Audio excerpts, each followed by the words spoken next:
Hi again, Captain Peter Cutsey with another of my online briefings. Today we're going to talk about the VSD, Vertical Situation Display, that may be installed on your aircraft. There's a little picture of it up in the top right-hand corner, and it sits on the bottom of the nav display. Let's have a look at a description of the VSD. The vertical situation display, as installed, helps prevent controlled flight into terrain and approach and landing accidents. It is a supplementary display intended to improve situational awareness. Together with the lateral map, it creates a clear graphical picture of the airplane's horizontal and vertical position. In addition, it complements other safety features such as GPWS. The VSD can be used during all phases of flight, but the main benefit is achieved during initial climb, descent, and approach. The VSD is not intended for use as a primary reference or as a precise terrain following tool, which I'll point out to you when we see a picture of the map later. During departure, the VSD allows crews to recognize possible terrain conflicts more readily before a GPWS alert is generated. And during climb and descent, the VSD allows crews to check the vertical flight profile and monitor the vertical flight path vector. During an instrument approach using vertical speed, the crew can use the dashed vertical speed line to establish and monitor the vertical path. This leads to earlier recognition of an unstable approach or an inappropriate rate of descent.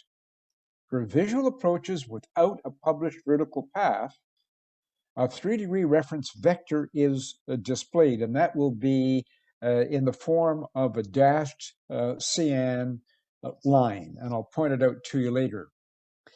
To improve speed stability control, crews can use the range to target speed symbol, which is a green dot, to show where the excess speed will be dissipated along the vertical flight path vector. If excess speed is not an issue, the symbol does not appear on the display. How do we activate it? We activate it by selecting the center button in order to display that should be VSD display. You continue cycling the center button until the VSD display pops up. There's the button. So cycle it until the display that you see here, which is the VSD, pops up on the nav display. Cold weather corrections. We're going to use a sample in part 2, a sample video that is an Eastern arrival to Osaka, Japan, to an ILS for runway 32 left at Osaka, using a temperature of minus 30 degrees Celsius. Osaka, runway 32 left is close to 49 feet above sea level. So it's very important that you make these cold weather corrections and follow your SOPs in doing so. So let's have a look at a great presentation on an app that you can get for your iPad called Flyby E6B. I'd highly recommend it. All pilots should have it. One of the many features in this app is cold weather corrections or warm weather for situational awareness on a non-precision approach. If you're flying into an airport like Dubai with a temperature of close to, say, plus 50 degrees Celsius, and you're doing a non-precision approach, you'll actually find out by using this app how high you're going to be and why you're 4 whites on the poppy. So that's for situational awareness only. For cold weather corrections, you actually make cold weather corrections and follow your instructions as per your SOPs, which I'm sure will follow exactly what this app will do for you. At Osaka, let's just say, for example, that the emergency safe altitude within 100 nautical miles is 11,500 feet. It's not, but just for example, I don't have it handy. The minimum sector altitude, although, is correct, 4,900 feet from the southeast to Osaka for the ILS to runway 32 left. And a procedure turn, if there was one, or the altitude at which you're going to intercept the glide path is 3,500. And the minimum for the ILS is 281 feet. And the missed approach altitude is 5,000 feet. Well, at minus 30 degrees Celsius, look at the corrections. Corrected altitude for this minimum safe is 13,800. Whoa. Now, we're getting closer to the ground, 5,900 feet. That's a 1,000-foot correction for the minimum sector altitude. And a 700-foot correction higher than for the, say, final approach fix altitude. So you have to actually fly 700 feet higher in order to fly this ILS properly. Otherwise, if you don't correct your altimeter, you'll be low by the final approach fix, and I'll show you that shortly. 5,000 feet is the missed approach altitude. Look at your correction, 1,000 feet. You have to fly at 6,000 feet. ATC do not normally give you corrected altitudes due to cold temperatures. They should, but in most cases in the real world, they don't. You, as the pilot flying, are responsible to do this. But if you're going to do this, and you should, you have to advise ATC what you're doing. Because if other aircraft in the area are not making the application, there's 1,000-foot difference in altitude, you could have a major problem. So for Osaka, for this particular presentation, and we'll see that, we won't see it in the video in part 2, this because the video wasn't done under those situations, but we'll talk about it later. In any case, we're using a sample temperature of minus 30 for these corrections. So very important that you make them. And this is that chart I just showed you. And here is the ILS to runway 32 left at Osaka. And you're at 3,500 feet until Mido. Mido happens to be the glide path intercept. It's a 3-degree glide path. And the distance to touchdown from Mido is 10.4 miles, nautical miles. And the DME is, of course, 0.2 nautical miles more. So if you didn't fly with the corrected altitude, which was 700 feet higher than 3,500, you would in fact be here along this magenta line. You would pass by the Mido, the final fix, low, and you not thinking that you are low, you would look at the distance to touchdown. The distance is still correct, but you're not intercepting the glide path. And you should be wondering, why am I not intercepting the glide path? Well, you're not intercepting the glide path because you're 700 feet low. And if it was a non-precision approach, you could end up going straight into the ground. That's why the vertical situation display is an asset to pick that up ahead of time. All right. And remember, when you go by a final approach fix, you've got several things to do. And one of them is check the charted altitude against your current altitude. And there is the height above ground should also be in brackets beside it if it's below 2,500 feet. In this case, it's not. So this is very important.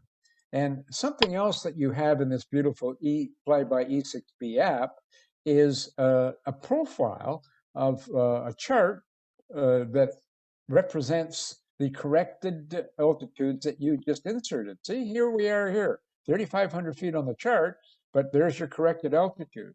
So this app is a great asset. Missed approach 5,000 on the chart, and you should be flying at 6,000 feet. Very important. All right, let's have a quick look at some symbols. The airplane symbol It's a triangle, and the bottom part is lined up with the Barrow scale, which we'll show you later. An en route swath indicates the area of the map as shown on the VSD display. It's inhibited both on takeoff and approach when the airplane is within 6 nautical miles of the runway and less than 3,000 feet above field elevation. The selected altitude bug in magenta.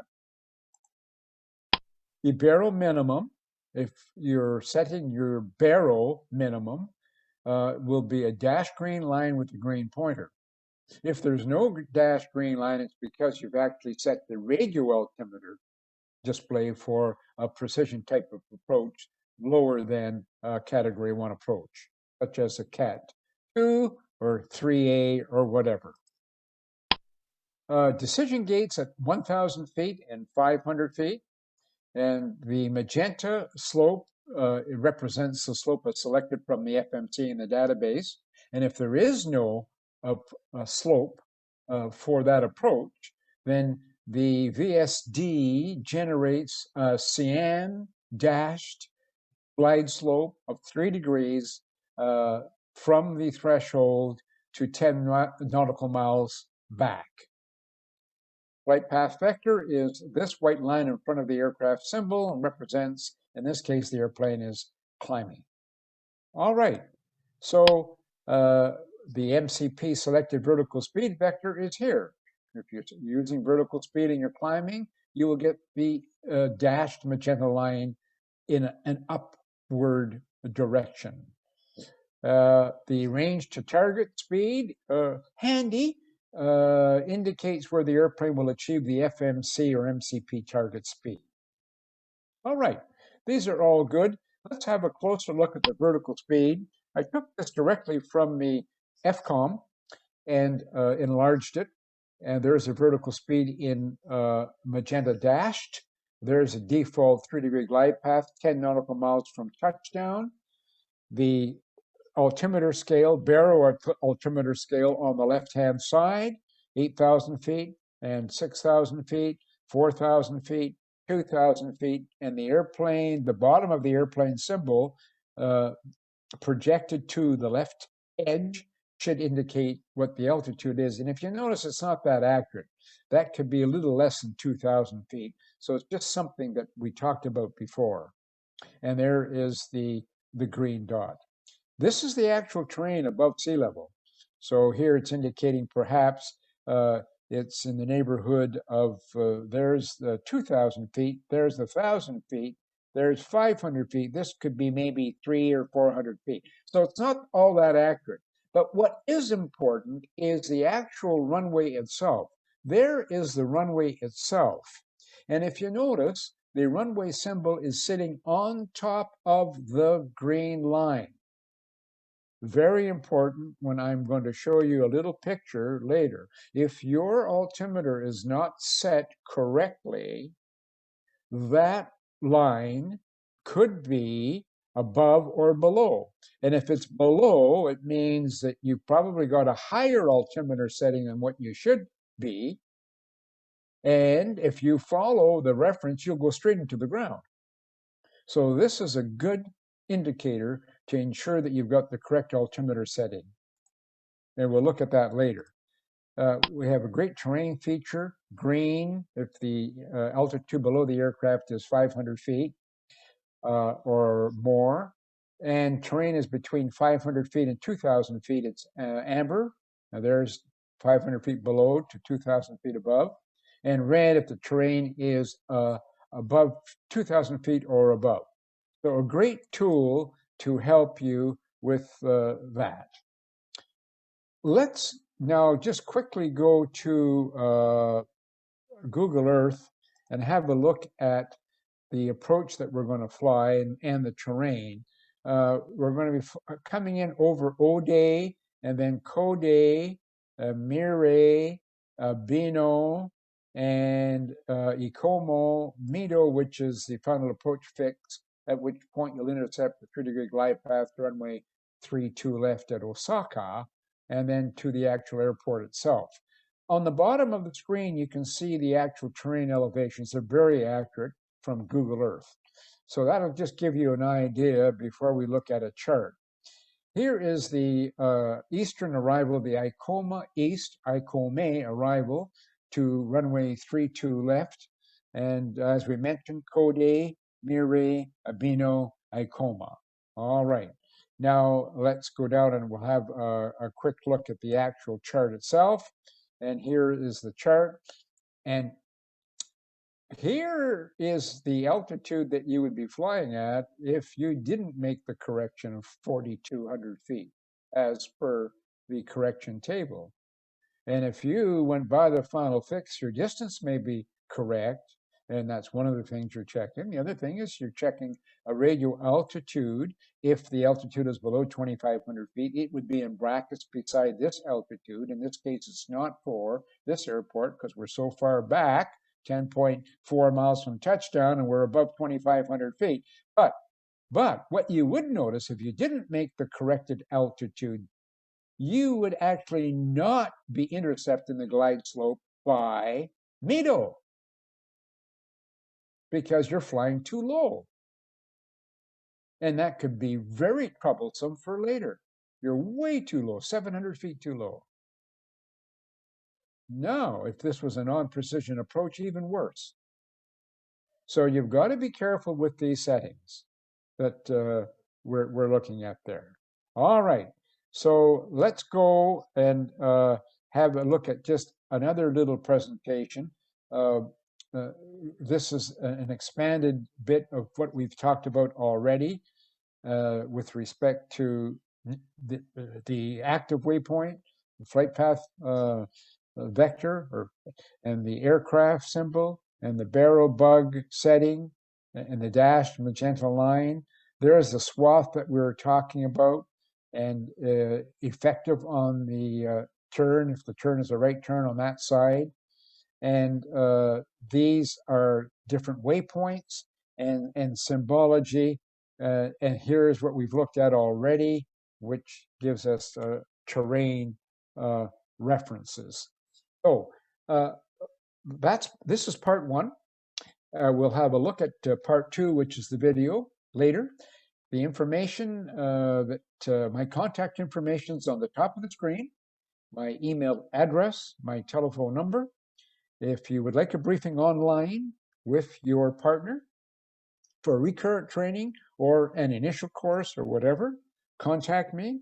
We'll Zoom an actual briefing, and then you can go and take your briefing with your instructor the next day, and you'll have this as study material because I upload it into Google Drive and allow you to share it for your eyes only.